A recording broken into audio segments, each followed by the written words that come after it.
এটা স্পেয়ারটা কেন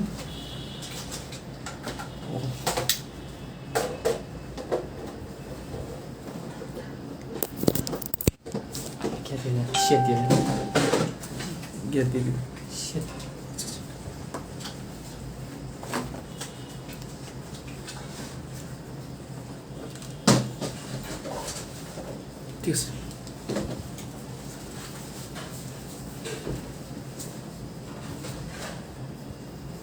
দরজাটা একটু বন্ধ করে দাও।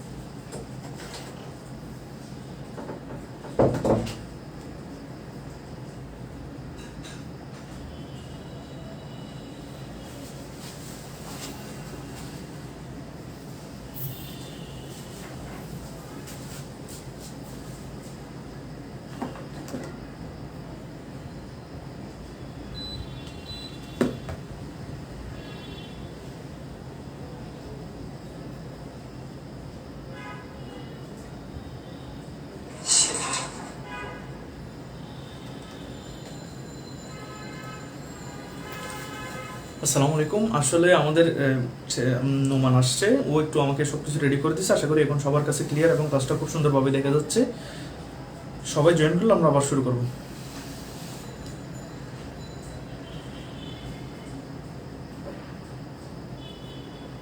রাকিব বলেছে এখন ঠিক আছে, থ্যাংক ইউ। বাকির একটু কনফার্ম করুন ঠিক আছে কিনা।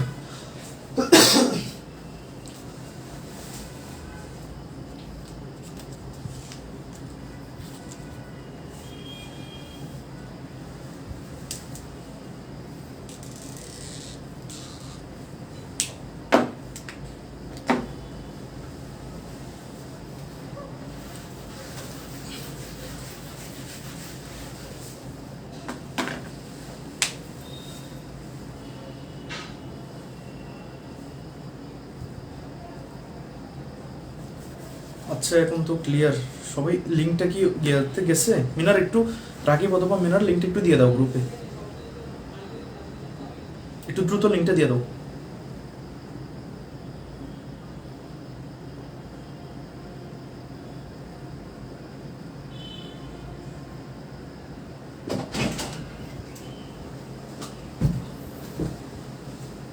ঠিক আছে, সব কিছু ঠিক আছে। কল আসবে এখন।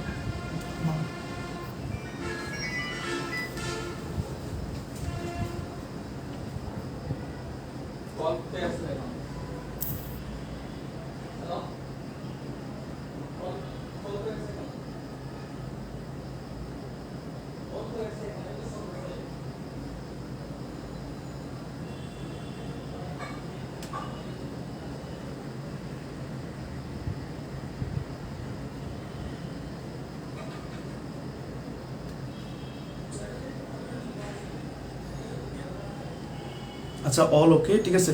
আচ্ছা ঠিক আছে, তাহলে আমরা আজকে একটু সমস্যা হয়েছে আমাদের শুরুতে, তার জন্য আবারও সবার কাছে ক্ষমা প্রার্থী। আমরা আমাদের ক্লাসে পেয়ে যাচ্ছি। প্রিয় শিক্ষার্থীবৃন্দ, আমরা অলরেডি দুইটা বিষয় আলোচনা করেছি। একটা হচ্ছে রেস্টিটিউশন অফ কনজুগাল রাইটস বলতে কি বোঝাই, এরপরে বললাম যে sweet for restitution of conjugal right. এরপর আমরা তৃতীয় নম্বরের মধ্যে বললাম যে sweet for restitution of conjugal rights ব্যাপারটা আসছে কিসের মাধ্যমে, সেটার একটা কেস বলেছি। কেসটার নাম হচ্ছে মুন্সি বজলুর রহিম ভার্সেস শামসুন নিসা। মুন্সি বজলুর রহিম ভার্সেস শামসুন নিসা, আমরা একটা কেসের নাম বলেছি। তো এখন ব্যাপারটা এখন আমরা আর দুইটা বিষয় নিয়ে এখানে আমরা আলোচনার আছে। সেটা হচ্ছে একটা ওয়াইফস ডিফেন্স।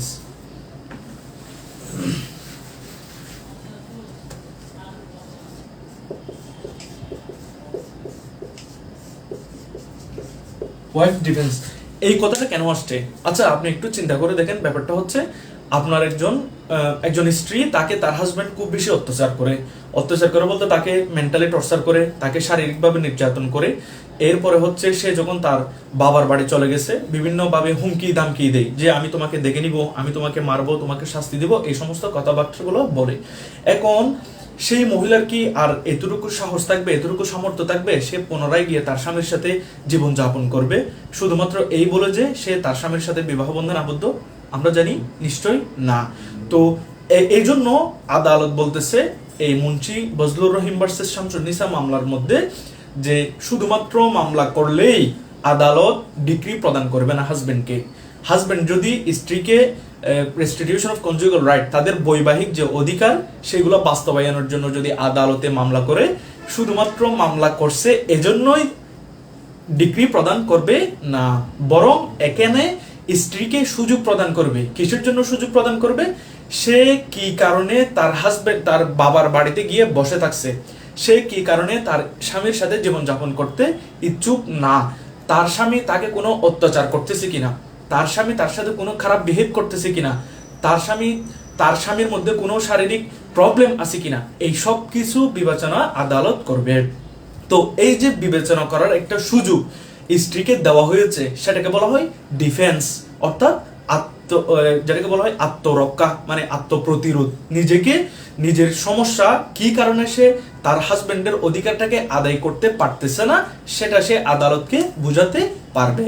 এবং স্পেসিফিক কিছু ব্যাপার আদালত উল্লেখ করে দিয়েছে যে এগুলো থাকলে হাজবেন্ডকে আদালত ডিগ্রি প্রদান করবে না, বরং এখানে অন্য কোনো রায়, অন্য কোনো ডিসিশন, অন্য কোনো জাজমেন্ট আদালত দিতে পারে।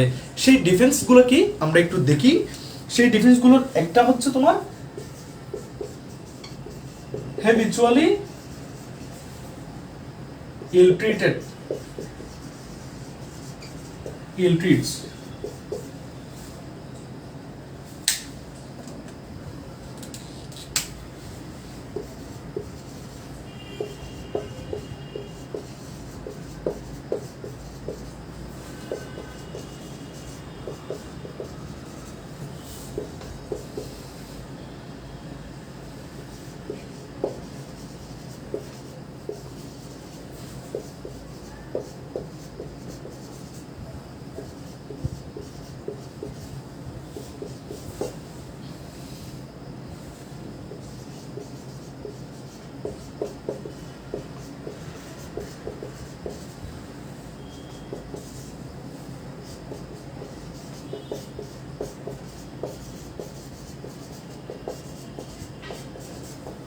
আচ্ছা এখন আসেন ভাইয়া, মহিলা যে ব্যাপার বাড়ি চলে গেল, এক্ষেত্রে স্বামীর পর প্রশ্ন দিতে বাধ্য। রাকিব প্রশ্নটা অনেক সুন্দর প্রশ্ন করেছো, আমরা সেটা এই সিরিয়ালের মধ্যে বলতেছি। এখন আসি আমরা ডিফেন্স গুলা কি কি, অর্থাৎ এই যে এই একটা দুইটা তিনটা চারটা পাঁচটা, এখানে আরো 6টা 7টা আছে, সেগুলো আমি মুখে বলবো। এইগুলো যদি স্ত্রী আদালতকে বোঝাতে পারে যে মাননীয় আদালত, আমি এই কারণে আমার স্বামীর সাথে বসবাস করছি না, আমার স্বামীর ইচ্ছা আমি পূরণ করছি না, তখন আদালত বলবে যে ঠিক আছে, তোমাকে আমি ডিগ্রি প্রদান করব। অর্থাৎ হাজবেন্ডের অনুকূলে ডিগ্রি দিবে না, বরং স্ত্রীকে এক্ষেত্রে আদালত চাইলে রায় দিতে পারে। সেগুলো কি? 1 নাম্বার যে হ্যাবিচুয়ালি ইল ট্রিটস, ব্যাপারটা হচ্ছে কি, স্বামী হচ্ছে তার একটা খারাপ অভ্যাস আছে, সে মদ পান করে, অথবা তার সন্ধ্যা হলে মাথা পাগল হয়ে যায়, অথবা সকালবেলা ঘুম থেকে উঠে সে পাগলামি করে।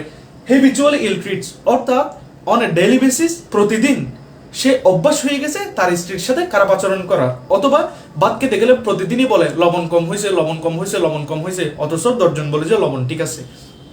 এরপরে হচ্ছে যখন সে রান্নাবান্না, স্ত্রী যখন কোন একটা ভালো কথা বলে, তখন বলে যে তুমি আমাকে সাথে খারাপ কথা বলছো। এক কথায় বলতে গেলে হ্যাবিচুয়ালি ইল ট্রিটস, হাজব্যান্ড স্ত্রীকে অভ্যাসগতভাবে খারাপ আচরণ করে। দ্বিতীয় নম্বর আসতেছে has deserted for a long time, স্ত্রীকে বিবাহ করার পরে সে কোথায় চলে গেছে? উত্তরবঙ্গে চলে গেছে। চট্টগ্রামে বিবাহ করেছে, সে উত্তরবঙ্গে পঞ্চগড়ে গিয়ে বসে থাকছে, অথবা সে মাগুরা গিয়ে বসে থাকছে। স্ত্রীর কোনো খোঁজখবর নাই না, সে কি বেঁচে আছে নাকি সে মারা গেছে, সে কি অসুস্থ, তাকে যে খাবার দাবার প্রোভাইড করতে হবে, তাকে যে ভিজিট করতে হবে, স্বামী এইসব কোনো কিছু কি করতেছে না, আদায় করতেছে না। এই কারণে যদি স্ত্রী তার বাবার বাড়ি গিয়ে বসে থাকে, তখন আদালতের মধ্যে মামলা করলেও স্ত্রী যদি এই গ্রাউন্ডটা, এই ডিফেন্সটা যদি দেখায়, তখন আদালত স্ত্রীর কথা শুনবে। 3 নম্বরের মধ্যে বলতেছে order her to leave house, স্বামী স্ত্রীকে বলছে এদিকে আসো, বলছে তুমি আজকে তোমার বাবার বাড়ি চলে যাও, তোমার বাবার বাড়ি গিয়ে আমি যতক্ষণ বলবো না তখন তুমি বাড়িতে আসবে না। এই কথা শোনার পরে স্ত্রী তার বাবার বাড়ি চলে গেছে। পরে 1 মাস যায়, 2 মাস যায়, 3 মাস যায়, হাজব্যান্ড তার স্ত্রীকে ফোন করে বলো না যে তুমি আমার বাড়িতে চলে আসো, কিন্তু এটাও বলো না, এদিকে একটা মামলা করে দিছে যে আমার স্ত্রী বাবার বাড়িতে গিয়ে আসতেছে না। তো ব্যাপারটা হচ্ছে এখানে তো হাজব্যান্ড নিজেই স্ত্রীকে কি করছে, অর্ডার দিছে যে তুমি তোমার বাবার বাড়ি চলে যাও। তো পরবর্তীতে যদি হাজব্যান্ড নিজে অর্ডার দিয়ে যদি পরবর্তীতে সে কিসের জন্য মামলা করে, আপনার রেস্টিটিউশন অফ কনজুগাল রাইটের জন্য মামলা করে, তাহলে সেই মামলাটা কি হবে না, গ্রহণযোগ্য নাও হতে পারে। আদালতে স্ত্রী সেটাকে ডিফেন্স হিসেবে ব্যবহার করতে পারে। এরপরে বলতেছে গ্রস ভায়োলেশন। গ্রস ভায়োলেশন বলতে বোঝায় সে স্ত্রীকে টর্চার করে, থাপ্পড় মারে, নিয়মিত থাপ্পড় মারে। এরপর হচ্ছে স্ত্রী অসুস্থ, হাঁটতে পারে না ঠিক মতো, তাকে হাঁটার জন্য বাধ্য করে। স্ত্রী হচ্ছে ভালো মতো খেতে পারে না, তাকে আরো খারাপ বা নোংরা খাবার কি করে তাকে খেতে বাধ্য করে। এই সমস্ত গ্রস ভায়োলেশন যেগুলো আছে সেগুলো করলেও স্ত্রী আদালতের মধ্যে সেটাকে ডিফেন্স হিসেবে দেখাতে পারবে। এরপর আসে ফেলস টু প্রোভাইড মেইনটেনেন্স। বলতেছে বিবাহ করে যে বাড়িতে নিয়ে আসছে শুধু শুকনা মুড়ি খাওয়াই খাওয়াই দিনাতিপাত করায়, সকালবেলাও শুকনা মুড়ি, দুপুরবেলাও শুকনা মুড়ি, রাতের বেলাও শুকনা মুড়ি। এর চাইতে সে আর কোনো কিছু ভালো খাবার দিতে পারতেছে না। অ্যাজ এ হিউম্যান বিং যে খাবারগুলো মানুষের জন্য খাওয়া প্রয়োজন সুস্থ থাকার জন্য, বেঁচে থাকার জন্য, সেগুলো হাজবেন্ড প্রোভাইড করতে পারতেছে না।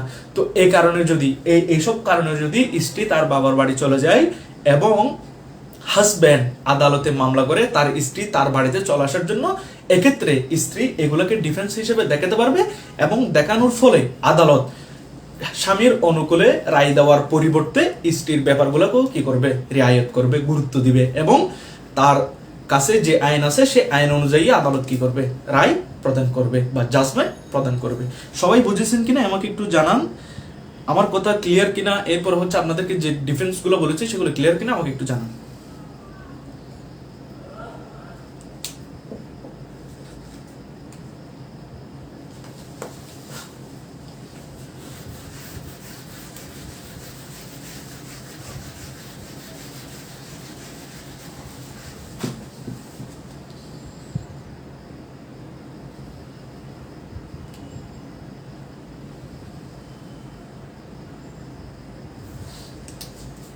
আচ্ছা, প্রশ্ন আসলে ইয়েস, বুঝতে পারছি, thank you Shahela Rikta.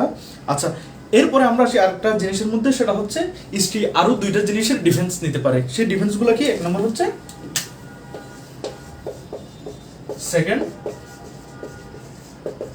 Second marriage, আরেকটা হচ্ছে মেন্টাল টর্চার আর কি।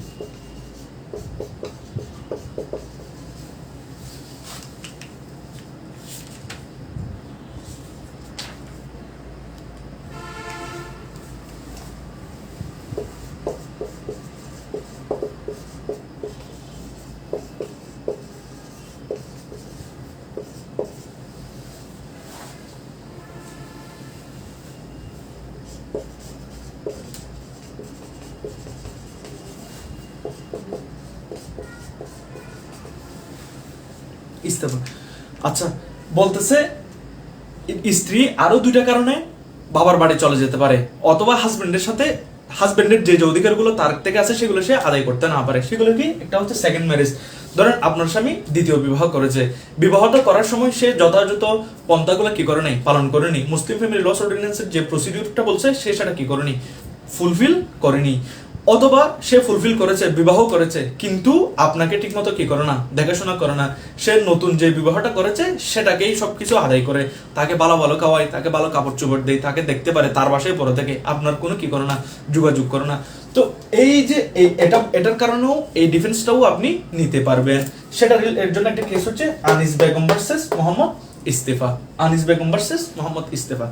যখন এই মামলাটা হলো, এই মামলার মূল ফ্যাক্টটা হচ্ছে আদালত হাজবেন্ডকে সে যে ঠিকমতো আদায় করতেছে, তার প্রথম স্ত্রীর যে সমস্ত পাওনাগুলো আছে সেগুলো যে ঠিকমতো আদায় করতেছে সেটা প্রমাণ করার জন্য বলছে। কিন্তু এটা তো প্রমাণ করাটা অনেক বেশি কঠিন। আপনার দুইটা স্ত্রী আছে, আপনি পরেরটাকে একটু দেখাশোনা বেশি করেন, এটা তো সত্য। প্রথম স্ত্রীকে তো আপনি কি করেন না, ঠিকমতো দেখাশোনা না করবেন, এটাই হচ্ছে ন্যাচারালি নিয়ম। তো স্ত্রী যখন একটা মামলা করলো, প্রথম স্ত্রী অথবা হাজবেন্ড নিজেই যখন রেস্টিটিউশনের জন্য মামলা করলো, তখন আদালত ওই হাজবেন্ডকে বলতেছে যে তুমি প্রমাণ করো তুমি কি ঠিকমতো অধিকারগুলো আদায় করতেছো কিনা। আপনি যদি প্রমাণ করতে পারেন তাহলে তো আপনি আপনার বরাবরের ডিগ্রি পাবেন। আর যদি আপনি কি না করেন, প্রমাণ করতে না পারেন যে সব অধিকার ঠিকমতো আদায় করতেছেন বা পালন করতেছেন, তাহলে স্ত্রী বাবার বাড়িতে থেকে থেকেও আপনার থেকে মেইনটেনেন্স পাইতে পারে, অন্যান্য অধিকারগুলো পাইতে পারে। তো এটাই হচ্ছে আপনার রেস্টিটিউশন অফ কনজুগাল রাইটসে একজন ওয়াইফ যে ডিফেন্সগুলো নিতে পারে সেটার 6 নম্বর। এরপর আরেকটা আছে মেন্টাল টর্চার। মেন্টাল টর্চার ব্যাপারটা কিরকম? আপনার স্বামী আপনাকে খানা পিনাও খাওয়াই, টাকা পয়সাও দেই, সুন্দর সুন্দর কথাও বলে, কিন্তু আপনাকে কুচা মারে। কুচাটা মানে কি, ফোন করে বলে যে তুমি সুন্দর না, কিছুক্ষণ পরে বলে যে তুমি আমাকে ফোন করো না কেন, আবার বলে যে তোমাকে আমার দেখতে ভালো লাগে না। মানে তার মানসিকভাবে সে অসুস্থ হয়ে যায়, এমন সব কাজকর্ম করে।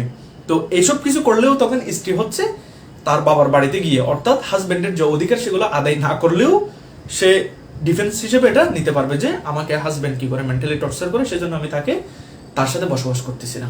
এই হচ্ছে আমাদের রেস্টিটিউশন অফ কনজুগাল রাইটস এর আলোচনা। বেসিক্যালি আমরা রেস্টিটিউশন অফ কনজুগাল রাইটস এর তিনটা জিনিস আমরা জানবো। একটা হচ্ছে রেস্টিটিউশন মানে কি, রেস্টিটিউশন মানে হচ্ছে বাস্তবায়ন করা। কি বাস্তবায়ন করা? কনজুগাল রাইটস, বৈবাহিক সম্পর্ক, বৈবাহিক সম্পর্কের অধিকার। এরপর হচ্ছে সুইট ফর কনজুগাল রাইট, যে কনজুগাল রাইট বৈবাহিক সম্পর্ক, বৈবাহিক সম্পর্কের অধিকার যেগুলো সেগুলা বাস্তবায়ন করার জন্য আদালতে মামলা, সেই মামলাটা হাজবেন্ডও করতে পারে অথবা স্ত্রীও করতে পারে। 3 নম্বরের মধ্যে পড়লাম যে কোন কোন ক্ষেত্রে স্ত্রী ডিফেন্স নিতে পারে, অর্থাৎ হাজবেন্ড মামলা করেছে, একজন স্ত্রী কোন কোন বিষয়গুলোতে ডিফেন্স নিতে পারে সেগুলো আমরা কি করেছি, আলোচনা করেছি।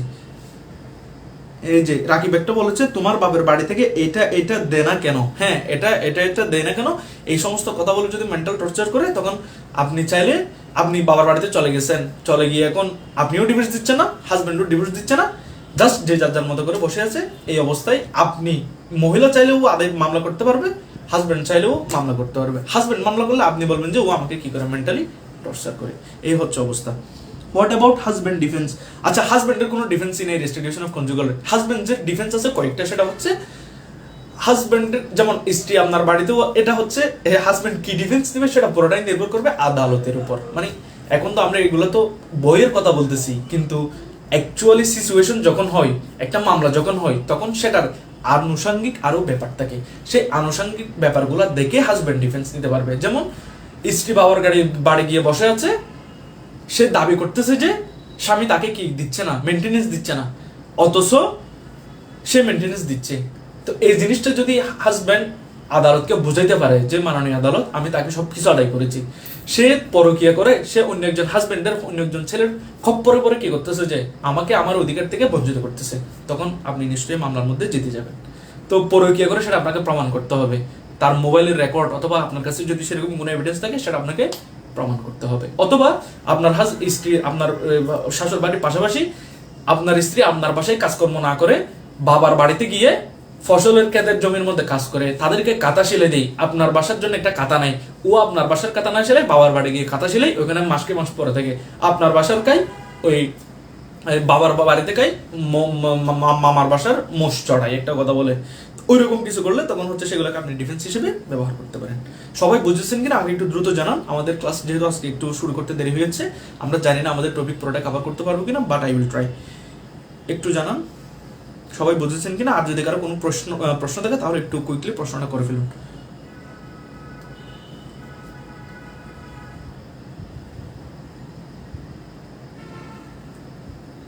ও সামিরা বলেছে সূরা ফুরকানের 74 নম্বর আয়াত মনে পড়ে। মাশাআল্লাহ মাশাআল্লাহ।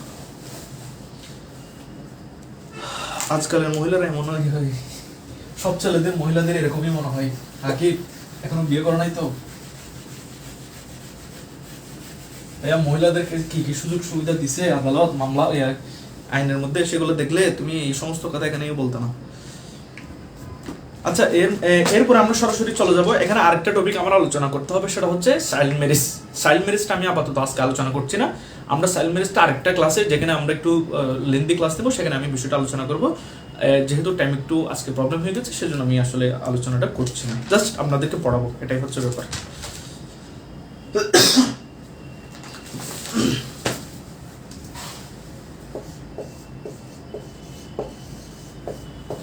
আমাদের আজকের আলোচনার টপিক ছিল ডাওয়ার। সে ডাওয়ারটা কি? এখন আমরা আসি যে আমরা জানি ইসলাম ধর্মে বিবাহের কারণে কিছু কিছু অধিকার অটোমেটিকলি শরীয়ত কর্তৃক নির্ধারিত এবং সেগুলো এরাইজ হয়। যেমন বিবাহ করলে আপনাকে স্ত্রীকে মেনটেনেন্স আদায় করতে হবে, বিবাহ করার কারণে আপনি নির্ধারণ করেন অথবা নির্ধারণ না করেন, মহারানা আপনাকে আদায় করতে হবে। মেনটেনেন্স ডাওয়ার, ডাওয়ার বা মহারানাটা কি? মহারানা হচ্ছে একটা সম্পদের পরিমাণ, সেটা টাকাও হতে পারে অথবা সেটা অন্য কোনো প্রপার্টিও হতে পারে, যেটা হাজব্যান্ড স্ত্রীকে প্রদান করতে বাধ্য। যেখানেই বিবাহ হবে, যেখানেই দুজন পরস্পর মুসলিম মেল এবং ফিমেলের মাঝে বিবাহ হবে, সেখানেই ডাওয়ারের প্রশ্নটা আসবে। হাজব্যান্ডকে অবশ্যই ডাওয়ারটা আদায় করতে হবে। সেই ডাওয়ারটা তারা তৎক্ষণাৎ অর্থাৎ বিবাহের পূর্বে নির্ধারণ করতে পারে অথবা তারা ডাওয়ারটা নির্ধারণ নাও করতে পারে। ডাওয়ার নির্ধারণ করলেও বিবাহ হবে, ডাওয়ার নির্ধারণ না করেও যদি বিবাহটা করে ফেলে তাও বিবাহ হয়ে যাবে। আর যদি কেউ শর্ত দেয় যে আমি তোমাকে কোন রকমের ডাওয়ার বা মহারণা আদায় করব না বা তোমাকে দিব না, এরকম শর্ত করলে সেই শর্তটা হবে ভয়েড, বিবাহটা হবে ভ্যালিড। অর্থাৎ বিবাহ হয়ে যাবে কিন্তু সে যে শর্তটা দিয়েছে সেই শর্তটা বাতিল হয়ে যাবে। কারণ কোরআনের মধ্যে বলা হয়েছে, কোরআনের মধ্যে আল্লাহ তাআলা বলেছেন গিভ ওমেন দেয়ার ডাউরিস। 4 নম্বর সূরার 4 নম্বর আয়াতের মধ্যে আল্লাহ তাআলা এই কথাটি বলেছেন। অর্থাৎ আল্লাহ বলেছেন যখন তোমরা পরস্পর বিবাহ বন্ধনে আবদ্ধ হবে তখন তোমরা মহিলাদেরকে তাদের যে প্রাপ্য পাওনা মহারণা সেটা তোমরা কি করে দাও? আদায় করে দাও। এই যে মহারণার ব্যাপারটা, এটা আমাদের শরীয়তের মধ্যে খুবই গুরুত্বপূর্ণ। এই মহারণা রিলেটেড কয়েকটা বিষয় আছে। মহারণা কখন আদায় করতে হবে, মহারণার পরিমাণ কতটুকু, মিনিমাম কতটুকু, সর্বোচ্চ কতটুকু, মহারণা নির্ধারণ করার সময় কি এক্সেসিভ করতে পারবে নাকি এক্সেসিভ করতে পারবে না, এই যে এতগুলো কোয়েশ্চন, এই কোয়েশ্চনগুলোর উত্তর আমরা একটা একটা জানবো। এখন আসি, ডাওয়ার নির্ধারণ না করলে বিবাহ হবে কিনা, অর্থাৎ the Dawr is condition president or constituent element, অর্থাৎ বিবাহ বৈধ হওয়ার জন্য কি ডাওয়ারটা আবশ্যক অথবা বিবাহ বৈধ হওয়ার জন্য কি ডাওয়ার নির্ধারণ করতে হবে নাকি ভিন্ন কিছু। বলতেছে Dawr is not condition president as well as not essential condition for the validity of a marriage। একটি বিবাহ বৈধ হওয়ার জন্য ডাওয়ারটা পূর্ব শর্তও নয় এবং গুরুত্বপূর্ণ কোনো কন্ডিশনও নয়। তাহলে সেটা কি? সেটা হচ্ছে consequence of a valid marriage. একটি বৈধ বিবাহের পরিণতি বা ফলাফলই হচ্ছে ডাওয়ার। অর্থাৎ যেখানেই পরস্পর বিবাহ হবে একজন পুরুষ এবং একজন মহিলা যারা মুসলিম তাদের মাঝে, সেখানেই মহারণাটা আসবে, সেখানেই মহারণাটা আদায় করতে হবে। তো আমরা এর মাধ্যমে মহারণাটা কি বিবাহের জন্য গুরুত্বপূর্ণ, যদি মহারণা আদায় না করবে বলে শর্ত দেই, সেই শর্তটা কি বৈধ নাকি অবৈধ, বিবাহটা কি হবে নাকি হবে না, এই ব্যাপারগুলো আমরা আলোচনা করলাম। এখন আমরা যেটা আলোচনা করব সেটা হচ্ছে অ্যামাউন্ট অফ ডাওয়ার। ডাওয়ারের পরিমাণটা কি? আমরা যে এখন বললাম বিবাহ হলেই সেখানে কি করতে হবে? মহারণা আদায় করতে হবে। তাহলে এখন প্রশ্ন হচ্ছে কতটুকু মহারণা আদায় করবে? আসেন,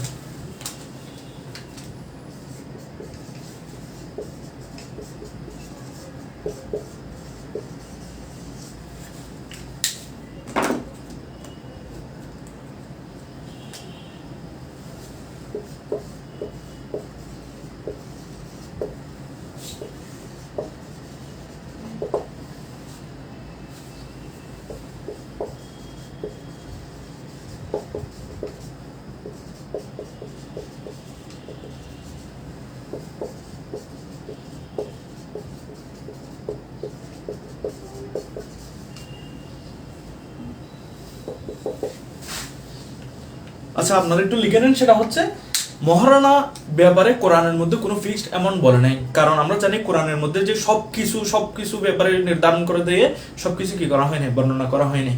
কিছু কিছু ব্যাপার সোসাইটির উপর কি করে দেওয়া হয়েছে, দিয়ে দেওয়া হয়েছে, যে সমাজ বা মুসলিম পরিবার অ্যাকর্ডিং টু দেয়ার মিনস সেটা কি করবে, নির্ধারণ করবে। এক্ষেত্রে কোরআনের বাণী হচ্ছে the wealthy according to his means, অর্থাৎ যে ধনী, যার টাকা পয়সা আছে সে সেভাবেই কি করবে, আদায় করবে। And the restraint according to his mean, আর যার নাকি প্রপার্টি কম, যে একটু কম ধনী, সে সেভাবে আদায় করবে। অর্থাৎ যে মানুষটার শহরের টাউন একটা বিল্ডিং আছে, 4-5টা গাড়ি আছে, তাকে মহারণা আদায় করার সময় তার সম্পদ সেই পরিমাণটাকে বিবেচনা করে আদায় করতে হবে। অপরদিকে যে মিডল ক্লাস, যে হচ্ছে একটা গভর্নমেন্ট জব করে বা যে মোটামুটি চলতে পারে, সে অনুপাতে কি করবে, মহারণা আদায় করবে। আর যে হচ্ছে গরিব, যে একটু যার ফাইন্যান্সিয়াল অবস্থা কম, সেই পরিমাণ কি করবে, আদায় করবে। এখন প্রশ্ন হচ্ছে, এখানে যে একটা বললাম কম, মানে সেভাবে আদায় করবে, একজন বেশি, একজন মধ্যম, একজন কম। এখানে একটা ফিক্সড অ্যামাউন্ট নির্ধারণ করে দিছে যে সর্বনিম্ন কতটুকু দাওয়াত আদায় করতে হবে, সেটা একটু আমরা দেখি।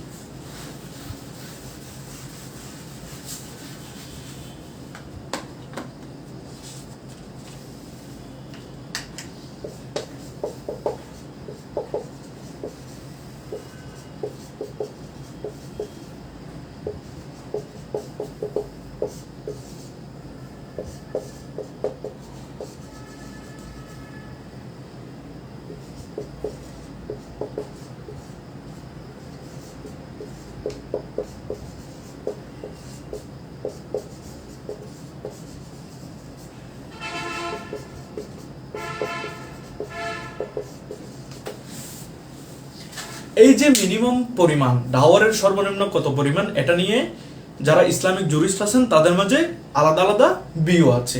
প্রথম ভিউটা হচ্ছে ইমাম আবু হানিফা।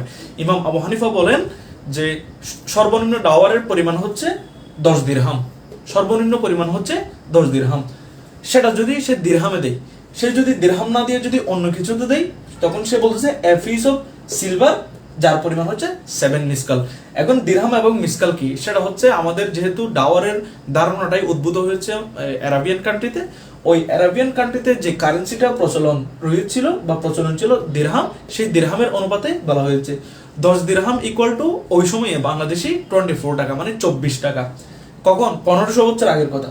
আর এই যে এ পিস অফ সিলভার 7 মিসকাল যেটাকে বলা হয়েছে, সেটাও হচ্ছে এই 10 দিরহামের মতো।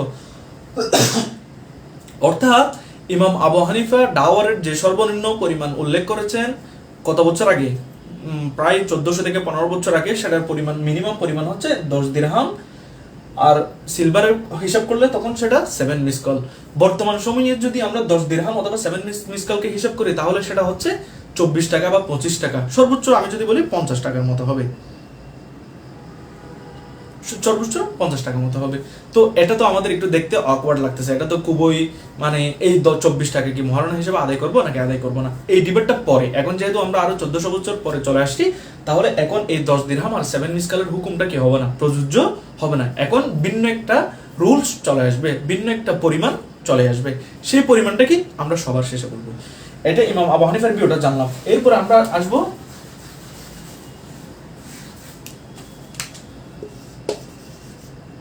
ইমাম শাফি। উনি বলেন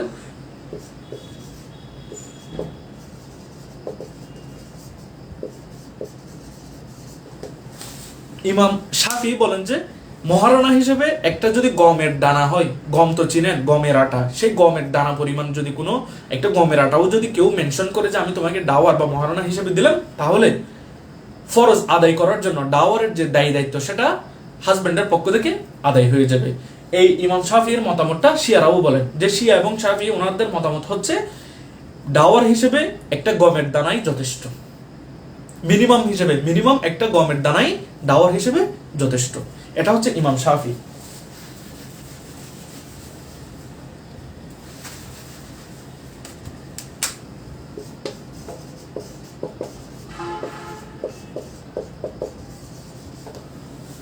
এরপর ইমাম মালিক বলেন যে 3 দিনার। ডাওয়ারের সর্বনিম্ন পরিমাণ হচ্ছে 3 দিনার। এটা কার মতামত? এটা হচ্ছে ইমাম মালিকের মতামত। ইমাম মালিকের মতামত হচ্ছে ডাওয়ারের সর্বনিম্ন পরিমাণ 3 দিনার। এখন আমরা 3টা মতামত জানলাম। ইমাম আবু হানিফা উনি বলেন যে সর্বনিম্ন পরিমাণ হচ্ছে 10 দিরহাম অথবা 7 মিসকাল সিলভার। ইমাম শাফি বলেন যে একটা গমের দানাও ডাওয়ার হিসেবে দেওয়া যাবে। ইমাম মালিক বলেন যে 3 দিনার। দিনার মানে স্বর্ণ মুদ্রা, 3টা স্বর্ণ মুদ্রা। প্রিয় শিক্ষার্থীবৃন্দ, এখন আসেন আমরা জানবো যে ওনারা এই যে একটা পরিমাণ নির্ধারণ করেছেন, যেহেতু কোরআনের মধ্যে কোনো নির্ধারিত পরিমাণ দেওয়া হয়নি, হাদিসের মধ্যেও নির্ধারিত পরিমাণ বলা হয়নি, তাহলে ওনারা এই যে নির্ধারণ করেছেন সেটা কিসের বেসিসে? ইমাম আবু হানিফা এবং ইমাম মালিক কিসের বেসিসে নির্ধারণ করেছেন? ওনারা যে জিনিসটার উপর অ্যানালজি করে বা কিয়াস করে নির্ধারণ করেছেন সেটা হচ্ছে পানিশমেন্ট ফর থেফট। ইসলাম ধর্মে কেউ যদি এই প্রপার্টি পরিমাণ যদি চুরি করে তাহলে তারকে শাস্তি হিসেবে হদ হিসেবে হাত কাটার যে হুকুম সেটা বাস্তবায়ন করা যাবে। এখন আপনাদের কাছে সেটা খুব বেশি অদ্ভুত মনে হইতে পারে যে 10 দিরহাম যেটার বর্তমান মূল্য হচ্ছে 24 টাকা, এটার জন্য কি কাউকে হাত কেটে ফেলবে? এটার উত্তর হচ্ছে এখন 24 টাকার কোনো মূল্য নাই, কিন্তু ওই সময়ের 24 টাকা সেটা অনেক বেশি। বুঝতে পেরেছেন? মানে ওই সময়ের টাকার মূল্য সেটা অনেক বেশি, এবং ওই 10 দিরহাম পরিমাণ, 3 দিনার পরিমাণ অথবা 7 মিসকাল পরিমাণ যদি কোনো ব্যক্তি অন্য কারো সম্পদ চুরি করে তাহলে সেই চুরিটার জন্য তার কি করা যাবে? হাত কাটা যাবে। তো এখন যেহেতু একটা অঙ্গের মূল্য 10 দিরহাম অথবা 3 দিনার হিসেবে নির্ধারণ করেছে, তদ্রূপ একজন মহিলা এবং একজন হাজব্যান্ড, একজন ফিমেল এবং একজন মেয়ে যখন বিবাহ বন্ধনে আবদ্ধ হয়, এখানে স্ত্রী তার যে অঙ্গ, তার যে একটা ফিজিক্যাল এনজয়মেন্ট সেটার সুযোগটা কাকে দিয়ে দেয়? হাজব্যান্ডকে দিয়ে দেয়। এটাকে অ্যানালজি করে ওনারা বলেন যে সর্বনিম্ন অ্যামাউন্ট 10 দিরহাম অথবা 3 দিনার। আপনারা কি বুঝতে পেরেছেন? আমাকে একটু জানান দয়া করে। আমি এতক্ষণ যেগুলো বলেছি সেই কথাগুলো আপনারা বুঝেছেন কিনা? আমি কি বলেছি? সর্বনিম্ন পরিমাণ নিয়ে ইমাম আবু হানিফা কি বলেছেন, ইমাম মালিক কি বলেছেন, ইমাম শাফিঈ কি বলেছেন। এরপরে বলেছি ইমাম আবু হানিফা এবং ইমাম মালিক 7 দিরহাম 3 দিনার কিসের উপর ভিত্তি করে নির্ধারণ করেছেন সেটা একটু ব্যাখ্যা করেছি। আপনারা বুঝেছেন কিনা একটু জানান, কুইক।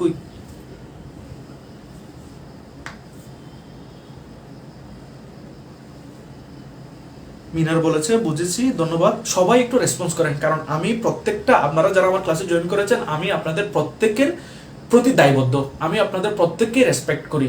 এখানে কেউ আমার কাছে বড় না, কেউ আমার কাছে ছোট না। সুতরাং আপনারা, আমি যখন কোয়েশ্চেনটা করি তখন আমি সবাইকে প্রশ্ন করি, আমি তখন সবাই বুঝেছেন কিনা সেটাই জানতে চাই। সুতরাং যদি আপনারা, আমি যেরকম আপনাদেরকে কোয়েশ্চেন করতেছি, সুতরাং আপনাদেরও দায়িত্ব হচ্ছে আপনারা জেনেছেন কিনা সেটা আমাকে একটু কনফার্ম করে দেবেন। ধন্যবাদ।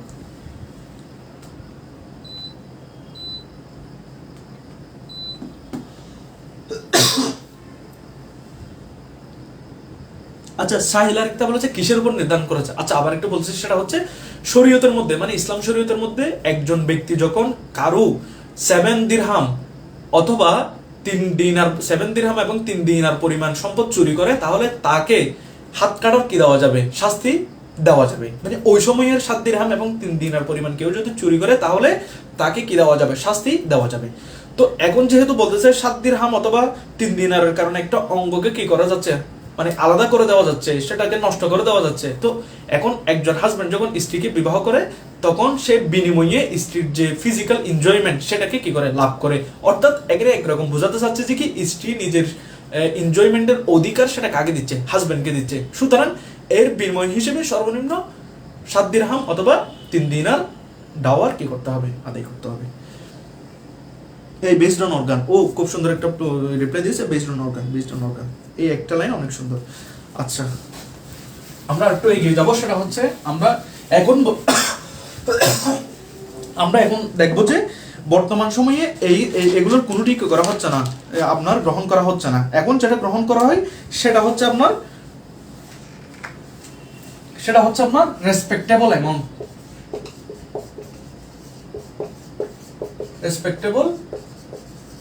এটা কে বলেছেন? হেদায়ের গ্রন্থকার। আমি আপনাদেরকে আগেও বলেছিলাম হেদায়া নামের একটা হানাফি মাযহাবের বই আছে। তো ওই বইয়ের লেখক বলতেছেন যে আসলে সময়ের পরিবর্তনের কারণে যেহেতু টাকা পয়সা কারেন্সি এগুলোর মান নির্ণয়টা ভিন্ন ভিন্ন হয়, সুতরাং আমরা একটা জিনিস নির্ধারণ করব, একটা লাইন নির্ধারণ করব, সেটা হচ্ছে রেসপেক্টেবল অ্যামাউন্ট। অর্থাৎ ডাওয়ারের মিনিমাম পরিমাণ হচ্ছে রেসপেক্টেবল অ্যামাউন্টটা কি? সেটা পার্সন হিসেবে আলাদা আলাদা হবে। যে নাকি ধনকুবের, যার 1000 কোটি টাকার মালিক আছে, তার জন্য মিনিমাম অ্যামাউন্ট হবে 100 কোটি টাকা। যার 100 কোটি টাকা আছে তার জন্য ডাওয়ার হিসেবে মিনিমাম রেসপেক্টেবল অ্যামাউন্ট হবে 1 কোটি টাকা। যার কাছে 1 কোটি টাকা আছে তার জন্য রেসপেক্টেবল অ্যামাউন্ট হবে 10 লাখ টাকা। যার কাছে 10 লাখ টাকা আছে তার জন্য রেসপেক্টেবল অ্যামাউন্ট হইতে পারে 2 লাখ টাকা। যার কাছে 2 লাখ টাকা আছে তার রেসপেক্টেবল অ্যামাউন্ট হতে পারে 20,000 টাকা। অর্থাৎ যে অ্যামাউন্টটা আলোচনা করলে, যে অ্যামাউন্টটা দিলে স্ত্রীও ক্ষতিগ্রস্ত হবে না, হাজব্যান্ডের উপরও কি হবে না? জোর হবে না, সেটাই হচ্ছে রেসপেক্টেবল অ্যামাউন্ট। আপনারা কি বুঝতে পেরেছেন? একটু জানান। আচ্ছা, এই রেসপেক্টেবল অ্যামাউন্টের যে ধারণা, এটা কোত্থেকে নিয়ে আসা হয়েছে? এটার উত্তর হচ্ছে আমাদের প্রফেট হযরত মুহাম্মদ সাল্লাল্লাহু আলাইহি ওয়াসাল্লাম ওনার স্ত্রী খাদিজা রাদিয়াল্লাহু তাআলা আনহাকে বিবাহের সময় মহারানা হিসেবে 20টি উট দিয়েছিলেন, যার তৎকালীন মূল্য ছিল 500 দিরহাম। তো এখন 500 দিরহাম বলতে সর্বোচ্চ 5000 টাকা আসবে, কিন্তু আপনি ওই সময়ের 20টা উট, এখন বর্তমানে 20টা উটের যদি দাম নির্ণয় করেন, আমার উটের দাম সম্পর্কে ধারণা নাই, মিনিমাম যদি আমরা 5 লক্ষ টাকাও হিসাব করি, বর্তমানে 5-20 1 কোটি টাকা কি আসবে, আপনার মহারানার পরিমাণ আসবে। তো সুতরাং এখানে উনি দেখাতে চেয়েছেন যে মহানবী হযরত মুহাম্মদ সাল্লাল্লাহু আলাইহি ওয়াসাল্লাম যে মহারণাটা দিয়েছেন সেটা হচ্ছে রেসপেক্টেবল অ্যামাউন্ট। ওকে,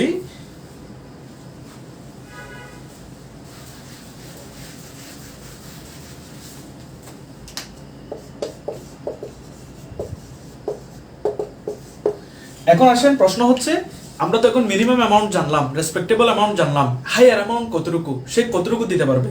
আপনার কাছে 1000 কোটি টাকা আছে, তো আপনি তো ভাই আর 10 কোটি টাকা মহারণা দিবেন না, আপনার কাছে তো সম্পদের প্রচুর পরিমাণ, তখন আপনি কতটুকু দিবেন? বলতেছে উচ্চ হাইয়ারের কোনো কি নেই, লিমিট নেই, আপনি যত ইচ্ছা তত দিতে পারবেন। কিন্তু মেজরিটি স্কুল বলতেছেন বা অধিকাংশ আলেম ওলামা বলতেছেন যে মহারণা দেওয়ার ক্ষেত্রে অতিরিক্ত কি না করা উচিত, এক্সাজারেশন না করা উচিত, অনুরূপভাবে কম দেওয়ার সময় খুব কম দিয়ে সেটাকে যে রেসপেক্টেবল অ্যামাউন্ট সেটাকে নষ্ট না করা উচিত। আমরা গত ক্লাসেও একটা প্রশ্ন এসেছিল, সেটা হচ্ছে 1 টাকা মহারণা দিলে বিবাহ হবে কিনা। এক কথায় হচ্ছে সেটা কি হবে না, বিবাহ হবে না, সেটা হচ্ছে একটা জিনার চুক্তির মতো হবে, প্রস্টিটিউশনের চুক্তির মতো হবে, কারণ শরীয়তের মধ্যে বলে দিছে রেসপেক্টেবল অ্যামাউন্ট কি করতে হবে, আদায় করতে হবে। তো সুতরাং আপনি যখন 1 টাকা মহারণা হিসেবে নির্ধারণ করলেন, এটার মাধ্যমে আপনি শরীয়তকে কি করলেন, অস্বীকার করলেন। শরীয়তকে অস্বীকার করলেন মানে আপনি শরীয়তের যে পদ্ধতি, শরীয়ত সম্মত যে পন্থা বিবাহ, সেটাকে আপনি কি করলেন না, গুরুত্ব দিলেন না, বরং আপনি ভিন্ন কিছু অনুসরণ করলেন, যে ভিন্ন কিছুর সাথে আপনার শরীয়তের কোনো কি নেই, কানেকশন নেই। অনুরূপভাবে মহারণা আদায় করার সময় আপনি এটাকে অতিরিক্ত করবেন না। আপনার দেওয়ার সামর্থ্য আছে 1 কোটি 10 লাখ টাকা, আপনি আরেকজনকে দেখানোর জন্য মহারণা নির্ধারণ করলেন 30 লাখ টাকা, তখন সেটা হিতের বিপরীত হবে, সেটা আপনার জন্য সারা জীবন কাটা হয়ে থাকবে, আপনি সেটা আদায় করতে পারবেন না, এবং এই আদায় না করার দুর্বলতাটাকে নিয়ে স্ত্রী আপনাকে কি দিবে, খোঁচা দিবে, বিভিন্ন সময় আপনাকে ব্ল্যাকমেল করার জন্য চেষ্টা করবে। এজন্য অতিরিক্ত মহারণা দিয়ে বিবাহ করার কোনো কি হয় না, দরকার হয় না, কোনো প্রয়োজনই নেই আর কি।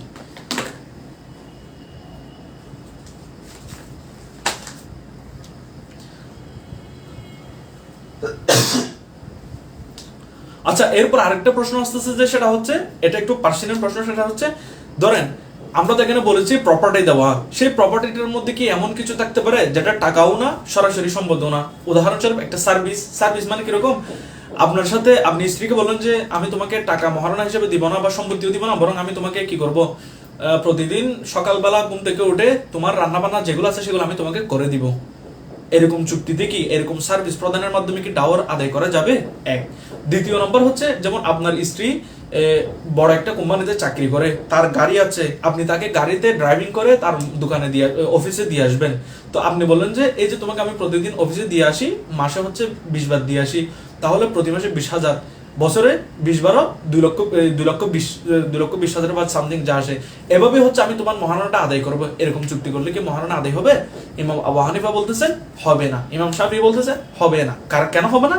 কারণ বলতেছে মহারণা সেটা হচ্ছে একটা financial obligation of the husband, এটা হচ্ছে একটা স্বামীর সরাসরি আর্থিক মানে দায় দায়িত্ব, এবং সেটা স্ত্রীকে এমন ভাবে আদায় করতে হবে যেন স্ত্রী এর মাধ্যমে উপকৃত হয়, তার যেন একটা সম্পদ হস্তগত হয়।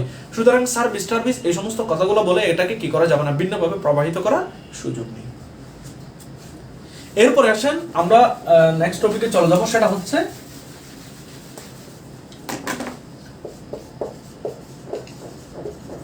আপনারা কোনো প্রশ্ন আছে কিনা করে ফেলুন, আমি আপনাদেরকে রিপ্লাই দেবো।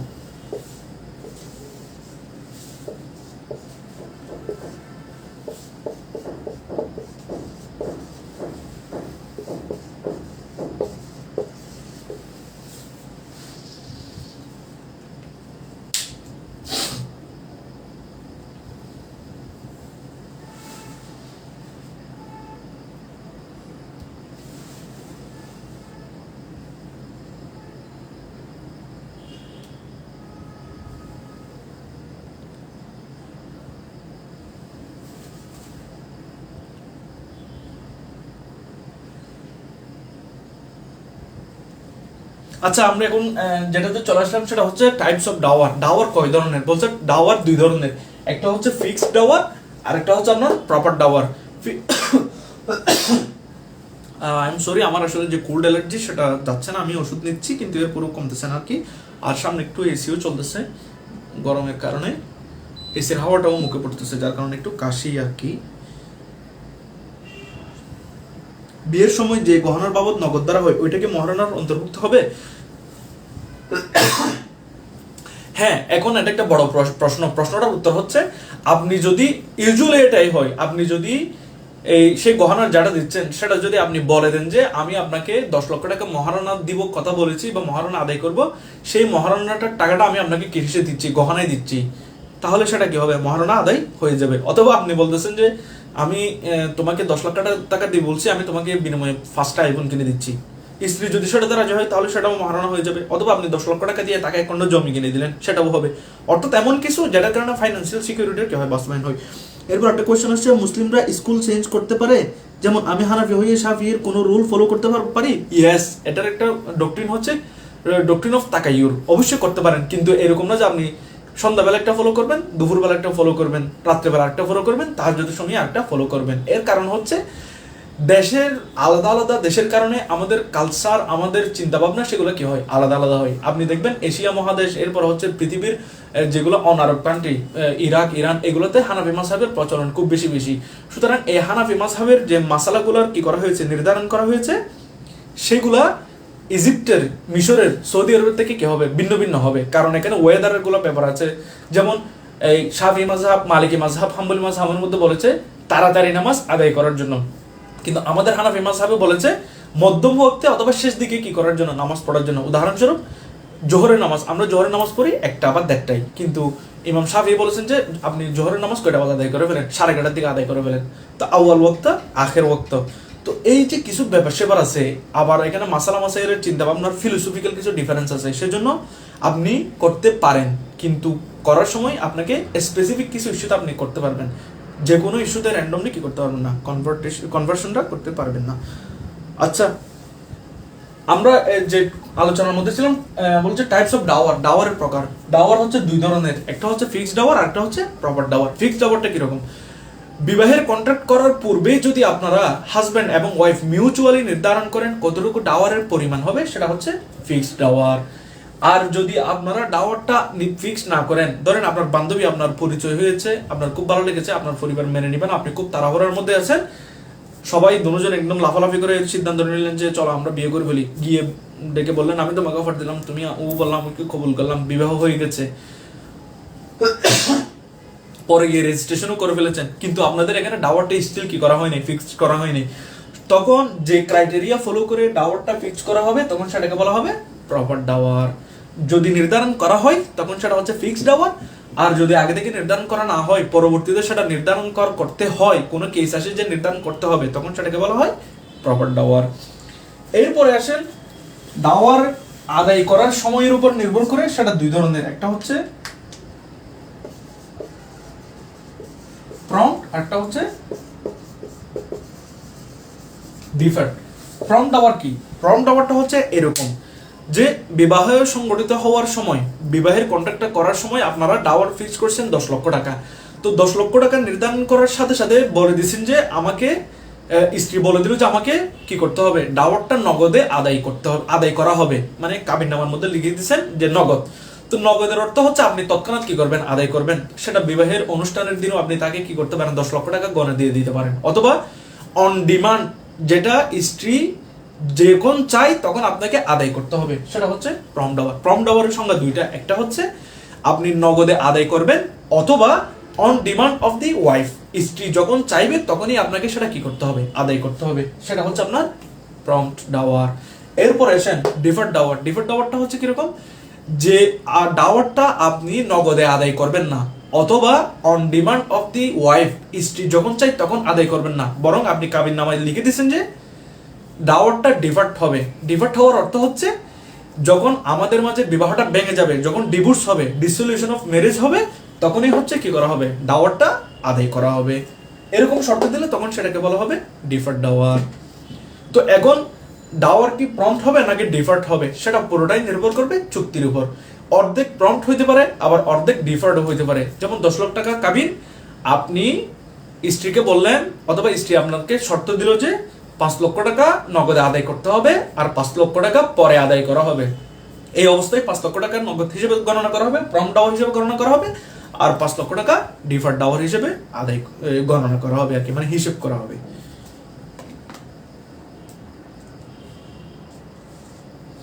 এখন একটা প্রশ্ন আসতেছে, ডাওয়ার কি প্রম্পট হবে নাকি ডিফার্ড হবে? কোনোটাই আপনি কি করলেন না, বিবাহের সময় মেনশন করলেন না। মানে ডাওয়ারটা যেমন নির্ধারণ করলেন না, অথবা ডাওয়ারটা নির্ধারণ করছেন, যেমন আপনারা হাজবেন্ড এবং ওয়াইফ অথবা ফ্যামিলি বসে নির্ধারণ করছে যে ডাওয়ার হবে 10 লক্ষ টাকা, কিন্তু আপনারা বলেন নাই সেটা কি নগদ আদায় করা হবে নাকি পরবর্তীতে আদায় করা হবে। তো এই ক্ষেত্রে কি হবে সেটার উত্তর দিচ্ছে আমাদের বাংলাদেশে একটা আইন আছে, আইনটার নাম হচ্ছে মুসলিম ফ্যামিলি লস অর্ডিন্যান্সের সেকশন 10। কোন আইন বলেছি? MFLU, MFLU section 10। ডাওয়ার কখন আদায় করা হবে সেটার জন্য যদি টাইম মেনশন করা না হয়, তখন MFLU বলতেছে দ্য হোল অ্যামাউন্ট উইল ডিম টু বি প্রম্পট। তখন পুরো অ্যামাউন্টটাকে প্রম্পট হিসেবে কি করা হবে, গণনা করা হবে বা ধরে নেওয়া হবে। কি ডিভোর্সের আগে দেওয়া যাবে না? অবশ্যই দেওয়া যাবে। দেওয়া যাবে না সেরকম না, আপনি চাইতে পারবেন না, স্ত্রী চাইতে পারবেন আর কি। আপনি যদি বলেন যে আপনি যদি ডাওয়ারটা শরীয়তের মধ্যে বলা হয়েছে যত তাড়াতাড়ি সম্ভব বিবাহের দিন কনজামেশন হওয়ার আগেই স্ত্রীকে তার অধিকার দিয়ে দাও। এখন কেউ যদি নিজের স্বতঃস্ফূর্ত চুক্তির মাধ্যমে বলে যে এটা আমি ডিসলিউশন অফ ম্যারেজের সময় দিব, এবং স্ত্রী যদি রাজি হয়, তাহলে স্ত্রী এর আগে চাইতে পারবে না, এতটুকুই কথা। কিন্তু স্বামী চাইলে যে কোনো সময় কি করতে পারবে, আদায় করে দিতে পারবে। আশা করি স্বামীরা বুঝতে পেরেছেন। এখন কোয়েশ্চনটা যেটা বলতেছিলাম সেটা হচ্ছে কখন আদায় করা হবে, সেটা কি প্রম্পট হবে নাকি ডিফার্ড হবে সেটা উল্লেখ করা হয়নি। তখন কি হবে, তখন এই যে সেকশন মুসলিম ফ্যামিলি লস অর্ডিন্যান্সের সেকশন 10 বলতেছে পুরোটাই প্রম্পট, অর্থাৎ নগদ হিসেবে কি করা হবে, বিবেচনা করা হবে। তখন হাজবেন্ডকে নগদে আদায় করতে হবে। আপনারা এগুলো বুঝেছেন কিনা একটু জানান দয়া করে, আপনারা সবাই বুঝেছেন কিনা। ও এক্ষেত্রে যেটা বলেছি এটা আমি একটু পরে বলতে, সেটা হচ্ছে ইমাম, যতগুলো ইমাম আছেন, ইমাম মালিক থেকে শুরু করে ইমাম শাফি, এরপর হচ্ছে ইমাম আবু হানিফা, ওনারা ওনাদের শাগিরদেরকে বলেছেন যে তোমরা বিবাহের দিন স্ত্রীর সাথে কনজামেশন অর্থাৎ ফিজিক্যাল রিলেশনশিপ করার আগে তাকে কি করে দাও, মহারণাটা আদায় করে দাও। একটু বুঝেছেন কিনা আমাকে একটু নিশ্চিত করুন, আমাকে একটু জানান। আপনাদের কোনো প্রশ্ন আছে কিনা এগুলাতে?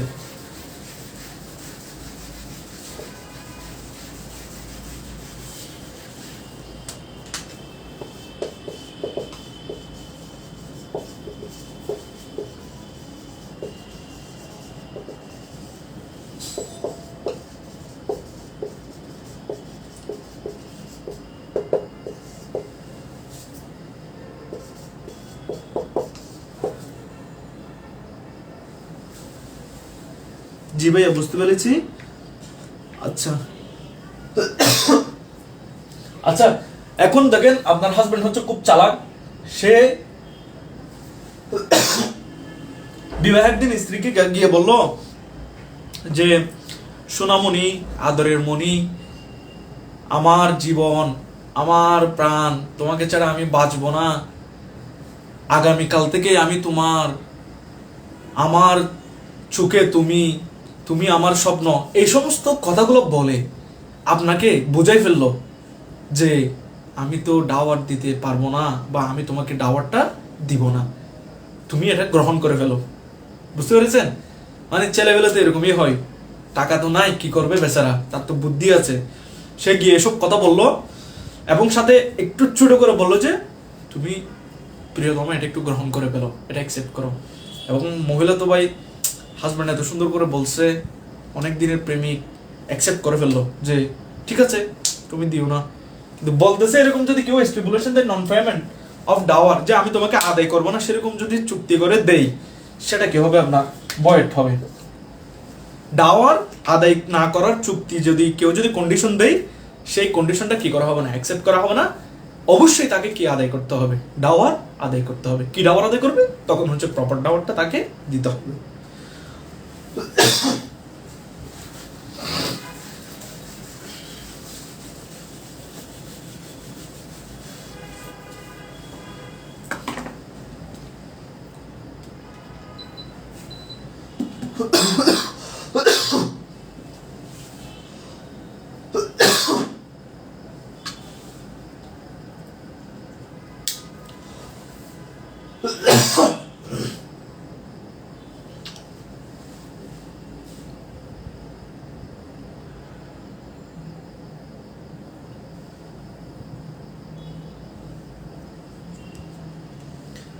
আচ্ছা, এতক্ষণ আমরা যেগুলো পড়েছি সেগুলো দেখি কারো কোনো কোয়েশ্চেন আছে থাকলে একটু জানান।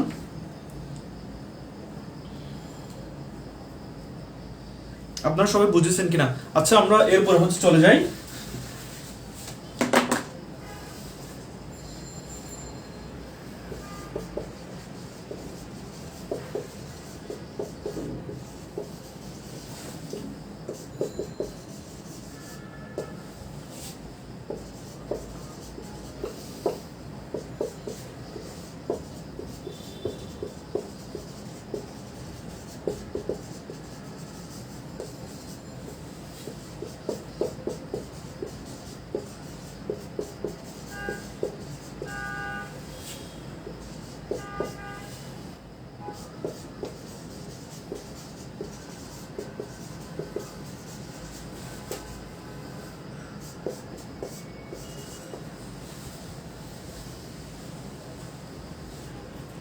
আচ্ছা, এখানে ইভাস ধনুজা ভাইয়া, স্ত্রী যদি ইচ্ছাকৃতভাবে ছাড় দেয় তাহলে কি কোনো সমস্যা হবে?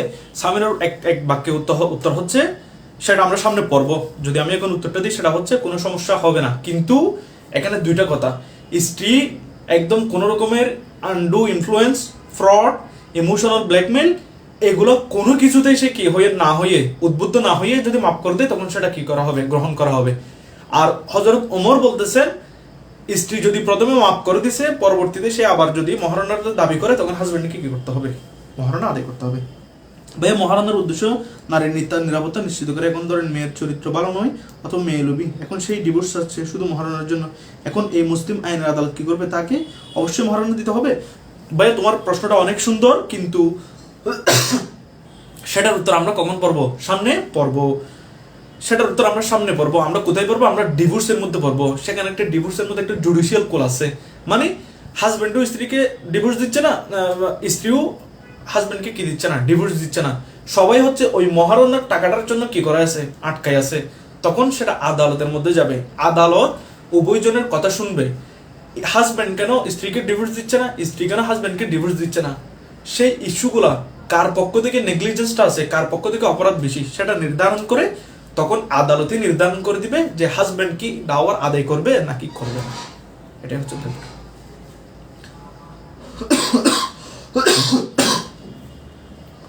আচ্ছা, এখন আসি আমরা অ্যামাউন্ট অফ ডাওয়ার ফুল হয়।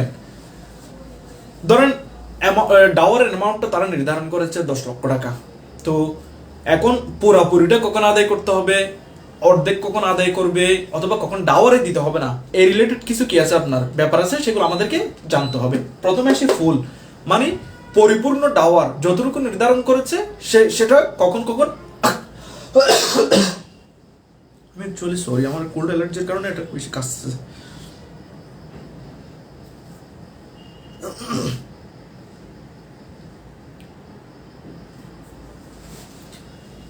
সেটা হচ্ছে আপনার কখন ফুল পরিপূর্ণ ডাওয়ার আদায় করতে হবে। সেটা তিনটা অবস্থা।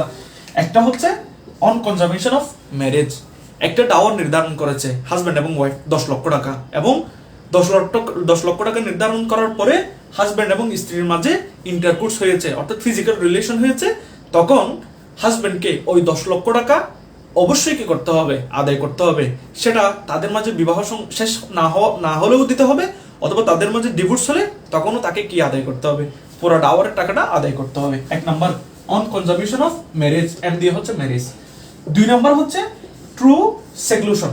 ট্রু সেক্লুশন ব্যাপারটা আপনাদেরকে একটু বুঝতে হবে। সেটা হচ্ছে আপনি আপনার স্ত্রীকে নিয়ে কক্সবাজার গেলেন, অথবা বান্দরবন গেলেন, অথবা এমন একটা স্থানে গেলেন যেখানে আপনারাই শুধু দুজন ছিলেন, আপনাদের মাঝে কোনো রকমের বাধা ছিল না, যে আপনারা চাইলে ফিজিক্যাল রিলেশনে যেতে পারতেন, আপনারা পরস্পর যে বৈবাহিক সম্পর্ক সেটাকে কি করতে পারতেন? আদায় করতে পারতেন।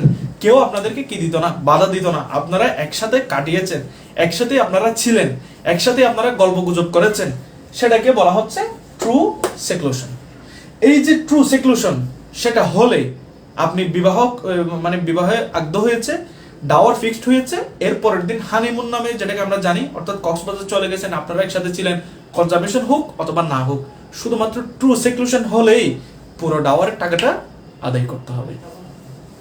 3 নম্বরের মধ্যে আসতেছে death of either of the spouses, মানে হাজব্যান্ড অথবা ওয়াইফ বিবাহের পরে ডাওয়ার ফিক্সড করার পরে কোনো একজন যদি মারা যায়, সেটার দুইটা কেস হতে পারে। একটা কেস হচ্ছে আপনার ডাওয়ার ফিক্সড করে, আর একটা হচ্ছে ডাওয়ার ফিক্সড না করে। তবে জাস্ট হেডিংটা মনে রাখেন, ডেথ অফ আইদার হাজব্যান্ড অথবা ওয়াইফ, হাজব্যান্ড হোক অথবা ওয়াইফ হোক, কোনো একজন যদি কি করে মারা যায়, তখন আপনাকে ফুল ডাওয়ার আদায় করতে হবে। কখন ফুল ডাওয়ার আদায় করবে বলছে, যদি কি করে থাকে আপনার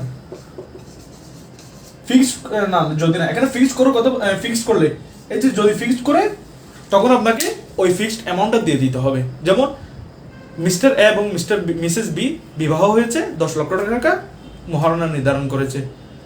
নির্ধারণ করার পরের দিন অ্যাক্সিডেন্টে মিসেস এ অথবা মিস্টার এ মারা গেল, তাহলে মিস্টার এ এর টাকা থেকে, তার যে প্রপার্টি আছে সেখান থেকে 10 লক্ষ টাকা মিসেস এ পেয়ে যাবে, কনজামেশন হোক অথবা কনজামেশন না হোক। বুঝতে পেরেছেন? আর দ্বিতীয় ক্যাটাগরি হচ্ছে যদি ফিক্সড না করে, তখন হচ্ছে তাকে কি আদায় করতে হবে, প্রপার ডাওয়ার আদায় করতে হবে, কনজামেশন হোক অথবা কনজামেশন না হোক।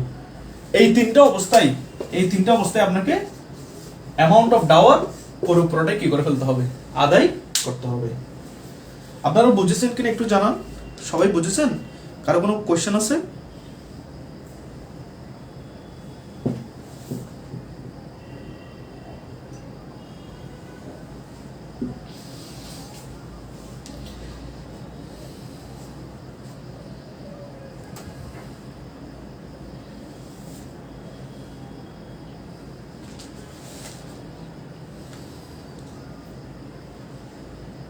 আচ্ছা, ইফাস নূর বলেছে বুঝেছি, আপনাকে ধন্যবাদ।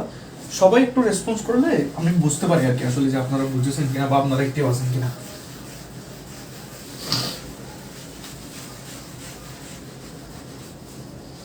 আচ্ছা, এরপর আমরা চলে যাব হাফ কখন।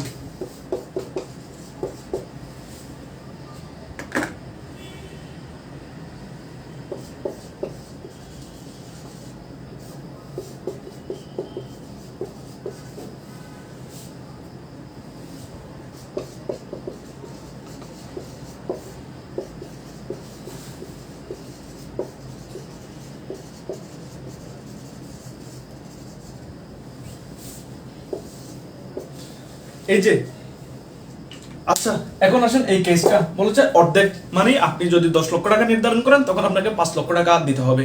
যদি 20 লক্ষ টাকা আদায় করেন, তাহলে 10 লক্ষ টাকা দাওয়ার আদায় করতে হবে। কখন আপনারা দাওয়ার কি করেছেন, ফিক্স করেছেন 10 লক্ষ টাকা, এই 10 লক্ষ টাকা আপনারা কি করেছেন, দাওয়ার আদায় করেছেন, এই যে ফিক্স করেছেন।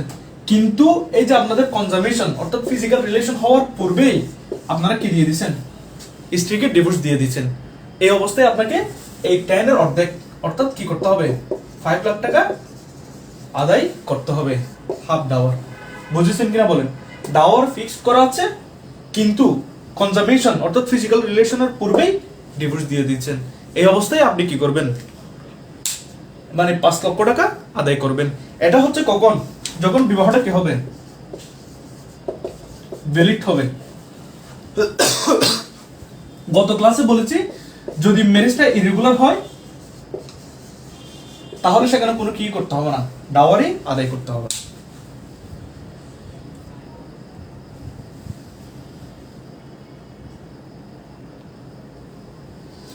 হাফ কখন হবে, যখন ডাওয়ারটা ফিক্সড হবে, কনজামেশনের পূর্বে ডিভোর্স হয়ে যাবে, তখন যদি 10 লক্ষ টাকা নির্ধারণ করেন, তখন 5 লক্ষ টাকা আদায় করতে হবে। বিবাহটা যদি ভ্যালিড বিবাহ হয়, আর যদি বিবাহটা ইরেগুলার হয়, তখন আপনাকে কোনো টাকাই কি করতে হবে না, আদায় করতে হবে না। ইরেগুলার ম্যারেজে যদি কনজামেশন না হয়, তাহলে কোনো ডাওয়ারই আদায় করতে হয় না। এই একটাই কেস।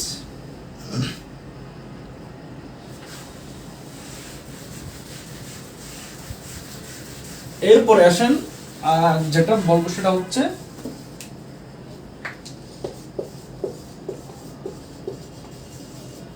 No Dawr.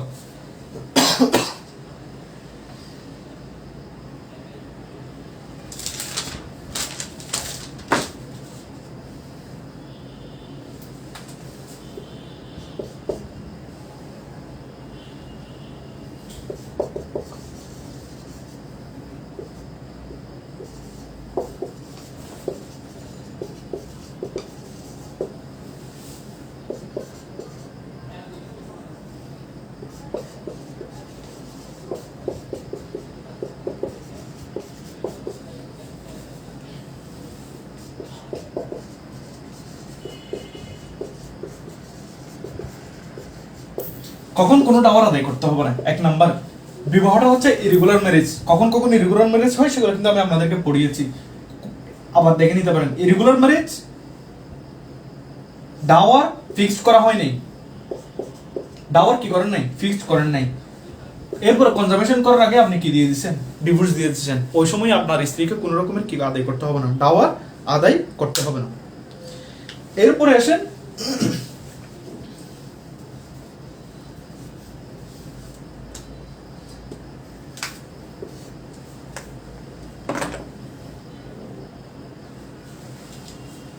সেটা হচ্ছে রেগুলার ম্যারেজ। বিবাহটা কি ছিল, রেগুলার ম্যারেজ ছিল। ডাওয়ার কি করেন নাই, ফিক্সড করেন নাই। আর ডিভোর্সটাও হয়েছে কিসের আগে, কনজামেশনের আগে। তখনও আপনাকে কি দিতে হবে না, কোনো রকমের ডাওয়ার আদায় করতে হবে না।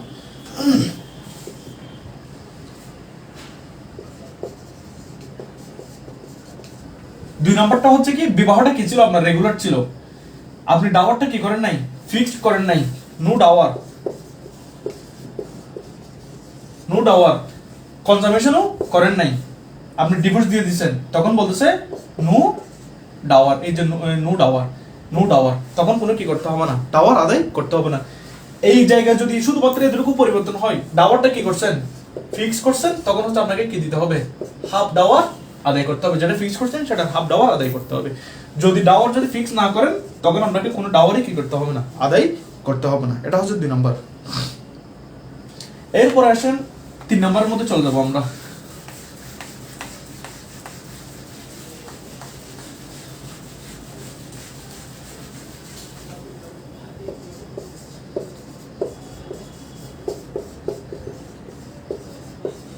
কুল ডিভোর্স, অর্থাৎ যেখানে স্ত্রী নিজের পক্ষ থেকে হাজবেন্ডকে কি দিয়ে দেয়, ডিভোর্স দিয়ে দেয়, সেখানে কি করা হয় না, কোনো রকমের ডাওয়ার আদায় করা হয় না।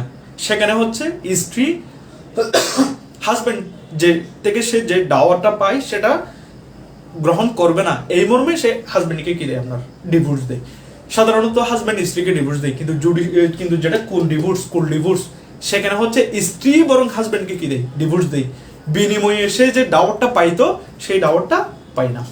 প্রিয় শিক্ষার্থীবৃন্দ, আজকে হচ্ছে আমারও হঠাৎ করে দেখলাম একটু খুব বেশি কাশি আসতেছে, যার কারণে আমার ক্লাসটা নেওয়া আর মনে হয় আমার একটু ঝামেলা হয়ে যাবে, কারণ বারবার সাউন্ডের কারণে আপনাদের হয়তো বিরক্ত হচ্ছে।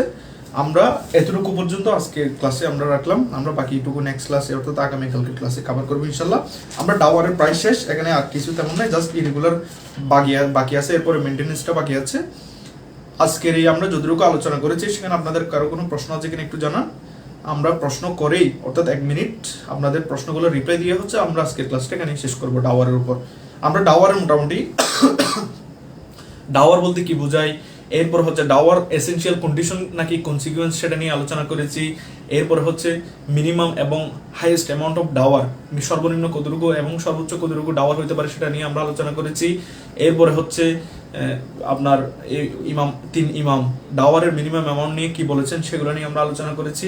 এরপরে হচ্ছে Dawr types of Dawr, prompt Dawr, এরপরে হচ্ছে আপনার ফিক্সড ডাওয়ার, এরপরে হচ্ছে আপনার পেমেন্টের উপর ডিফার্ড ডাওয়ার, এরপর হচ্ছে প্রম্পট ডাওয়ার সেটা নিয়ে আমরা আলোচনা করেছি। প্রপার ডাওয়ার নিয়ে আমরা আলোচনা করেছি। এরপর হচ্ছে কখন পুরো ডাওয়ারটাই আদায় করতে হয়, কখন হাফ আদায় করতে হয়, কখন কোনো ডাওয়ারই কি করতে হয় না, আদায় করতে হয় না, সেগুলো নিয়ে আমরা আজকে ক্লাসে আলোচনা করেছি। এবং শুরুতে হচ্ছে রেস্টিটিউশন অফ কনজুগাল রাইট নিয়ে আলোচনা করেছি। ক্লাসটা বুঝেছেন কিনা, এখানে কারো কোনো প্রশ্ন আছে কিনা একটু জানান। আর আমি I deeply sorry for this inconvenience. আজকে শুরুতে হচ্ছে একটু সমস্যা হয়েছে, আর আমার কোল্ড অ্যালার্জিটা একটু খুব বেশি লাগতেছে, আবার এদিকে গরমের কারণে এসিটাও চলতেছে, যার কারণে আমি আজকে ক্লাস না নেওয়াটাই আমার বেটার মনে করছি। আপনারা ব্যাপারটা একটু স্বাভাবিকভাবেই নেবেন। আপনাদের কোনো প্রশ্ন আছে কিনা একটু জানান। বলতে আজকে আর নিয়েন না, তাহলে আপনি সুস্থ হয়ে নেক্সট ক্লাসে নিয়েন ভাইয়া ইনশাল্লাহ। আপনারা আমার জন্য একটু দোয়া করবেন। ধন্যবাদ। আপনাদের কার কোনো প্রশ্ন আছে কিনা জানাতে পারেন। আর ম্যারেজের রেজিস্ট্রেশন এন্ড কি বলছে, প্রিজাম্পশনটা কখন পড়ানো হবে? ও প্রিজাম্পশন এন্ড চাইল্ড ম্যারেজ আছে। আমি হচ্ছে আজকে একদম আমি আপনাকে আজকে আমার কোর্স ছিল হচ্ছে কি কি আলোচনা করা, রেস্টিটিউশন অফ কনজুগাল রাইট, এরপর হচ্ছে চাইল্ড ম্যারেজ রেস্ট্রেইন অ্যাক্ট 1929, এরপর হচ্ছে ডাওয়ার, এরপর মেইনটেনেন্স। এই চারটা টপিক আমি নির্ধারণ করেছিলাম আজকে আপনাদের সামনে আলোচনা করব। সেখান থেকে রেস্টিটিউশনটা আলোচনা করতে পেরেছি, ডাওয়ার টাইপ প্রায় শেষ, জাস্ট ইরেগুলার ম্যারেজের দুইটা ইনস্ট্যান্স বাকি আছে, বাকি সবগুলো কি করেছি আপনাদের সাথে আলোচনা করেছি। কয়েকটা কেসের নাম বলেছি, মজলুর রহিম ভার্সেস তারপর যে শামসুন নিসার কেসের কথা বলেছি। এরপরে হচ্ছে সামনে একটা হিফজুর রহমানের কেস আছে, বাকি আছে চাইল্ড ম্যারেজ। সেটা আমি চাইলে আপনাদেরকে কালকে ক্লাসেও পড়াই দিতে পারি, অথবা আমরা যখন ফ্যামিলি কোডের আলোচনা করবো তখন সেখানেও আপনাদেরকে পড়াই দিতে পারি। আশা করি একটা জিনিস নিশ্চয়তা দিচ্ছি, সেটা হচ্ছে মিরিলো স্কুলের পক্ষ থেকে যে সমস্ত ক্লাসগুলো নেওয়া হয় সেখানে কোনো রকমের কি থাকবে না, অপরিপূর্ণতা থাকবে না। আপনাদেরকে যেগুলার প্রমিস করা হয়েছে প্রত্যেকটি কানায় কানায় আপনাদেরকে কি করে দেওয়া হবে, পরিপূর্ণভাবে পড়িয়ে দেওয়া হবে।